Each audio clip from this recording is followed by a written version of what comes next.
قال رسول الله صلى الله عليه وسلم ما من مسلم يدعو بدعوة ليس فيها إثم ولا قطيعة رحم إلا أعطاه الله بها إحدى ثلاث নবীজি সাল্লাল্লাহু আলাইহি ওয়াসাল্লাম বলেছেন, কোন একজন ব্যক্তি যখন আল্লাহ তাআলার কাছে দোয়া করবে, আল্লাহ রাব্বুল আলামিন এই দোয়ার প্রতিদান তাকে তিন ভাবে দিয়ে থাকেন। এক নাম্বার হচ্ছে ইম্মা আন ইউআজ্জিলা লাহু দাওয়াতাহু, ওই বান্দা আল্লাহ তাআলার কাছে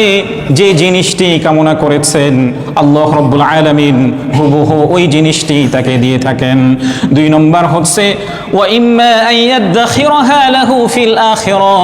দুনিয়াতে কোন জিনিস আল্লাহ তাআলার কাছে সে চেয়েছিল কিংবা কোনো প্রয়োজন পূরণের জন্য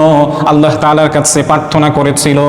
কিন্তু আল্লাহ তাআলা তার দোয়াটি কবুল করেন নাই দুনিয়াতে, কিংবা তার প্রয়োজনটি আল্লাহ তাআলা দুনিয়াতে পূরণ করেন নাই, আল্লাহ তাআলা তার জন্য এই দোয়াটি আখিরাতের জন্য বরাদ্দ করে রাখেন। সে যখন জান্নাতে যায় আল্লাহ রাব্বুল আলামিন তার এই দুনিয়াতে দোয়ার বরকতে আল্লাহ তাআলা তার জান্নাতের মর্যাদাটাকে আরো সমুন্নত করেন। তৃতীয় নম্বর দোয়া কবুলের অর্থ হচ্ছে, প্রিয় নবীজি সাল্লাল্লাহু আলাইহি ওয়াসাল্লাম বলেছেন ওয়া ইম্মা আন ইয়াসরিফা আনহু মিনাস সুই মিথলাহা, একজন ব্যক্তি যখন আল্লাহ তাআলার কাছে দোয়া করে আল্লাহ তাআলা তার হুবহু দোয়া কবুল করেন না, বরং তার উপরে যে বিপদ আপদগুলি আছে এই বিপদ থেকে আল্লাহ তাআলা তাকে উদ্ধার করেন।